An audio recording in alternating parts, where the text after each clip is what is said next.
My loose understanding of FHIR is that FHIR, as you talk about it, overall is kind of akin to X12, which is there's a lot of different versions. There's a lot of different parameters within there.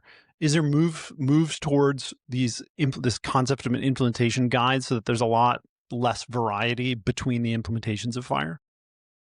Yeah, it's always interesting. If you look at standards, one, when we set boundaries, the human condition is entropy. And like our brains all work different. And so like read the same words, see different things, make slightly different decisions. So the boundaries, the contours between implementation flexibility and prescriptiveness, people are going to expand up to the boundaries of that. So FHIR, in the past decade has gone from an idea of let's just take healthcare out of the EDI era. HL7V2 is very, very close in nature to X12, right?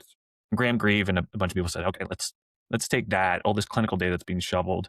Let's take all the best practices of the API era. Let's do restfulness. Let's do JSON and XML, mostly JSON these days, and move to a resource-based approach. And there's people are like, oh, that's great.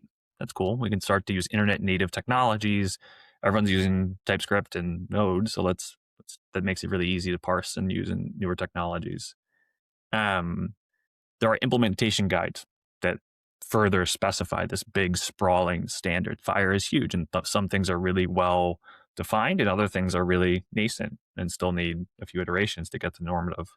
And implementation guides, those for specific use cases, either industry bodies or for regulatory purposes, constrain and further remove the wiggle room. There's still wiggle room. There's always wiggle room. And if you get too prescriptive, we saw this with HL7V3. So in between V2 and FHIR, there was HL7V3 where they said, oh, XML and SOAP is really cool. Like this is the hot new tech, internet. And so they built these large XML documents that were extremely prescriptively constrained to the point that implementers had to break the rules to achieve certain outcomes. Like if you look at the spec, you say, I need to get this extra data element, or I need to go do something because the field is mapped to two values and I need 16. You gotta go break the implementation guide or spec when it's too constrained. And that's bad too. So you waffled from HL7V2 implementers field dream too flexible to CDA and HL7V3 to academic, to pie in the sky, to ivory tower, and then back again to middle ground where it's implementation friendly with implementation guides to further constrain.